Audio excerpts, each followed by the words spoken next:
Une méditation tirée du livre Maranatha, Le Seigneur vient d'Ellen White.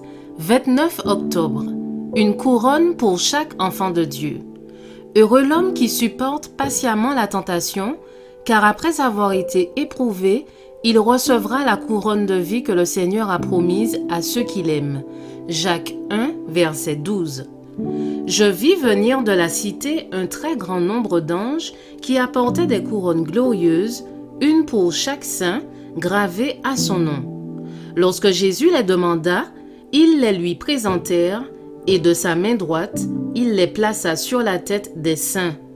De la même manière, les anges apportèrent des harpes que Jésus offrit également aux saints.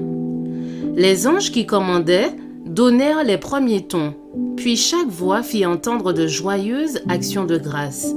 Chacun jouait avec art sur les cordes de sa harpe, faisant retentir la musique la plus mélodieuse par des accords riches et harmonieux. À l'intérieur de la ville, tout était de nature à réjouir la vue. Partout, on voyait des choses riches et glorieuses. Jésus posa son regard sur les saints qu'il avait rachetés. Leur visage était resplendissant de gloire, et lorsqu'il fixa sur eux ses yeux pleins d'amour, il dit de sa voix pure et musicale : « Je contemple le travail de mon âme, et j'en suis satisfait. Cette gloire est la vôtre, vous pouvez en jouir éternellement.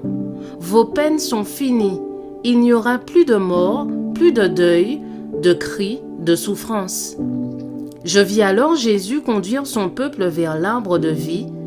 L'arbre de vie était chargé des plus beaux fruits. Les saints pouvaient en cueillir librement. Dans la cité, il y avait un trône splendide, d'où procédait un fleuve d'eau vive, pure comme du cristal. De chaque côté du fleuve était l'arbre de vie, et sur les rives de ce fleuve se trouvaient d'autres beaux arbres portant des fruits. Nul langage ne saurait décrire le ciel. Lorsque je pense à tout cela, je suis émerveillé, rempli d'admiration pour ses splendeurs incomparables et ses gloires indescriptibles.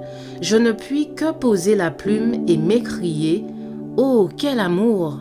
Quel merveilleux amour ! Les paroles les plus sublimes ne sauraient décrire la gloire du ciel ou les profondeurs incommensurables de l'amour du Sauveur. » Je vous souhaite une excellente journée. Que Dieu vous bénisse.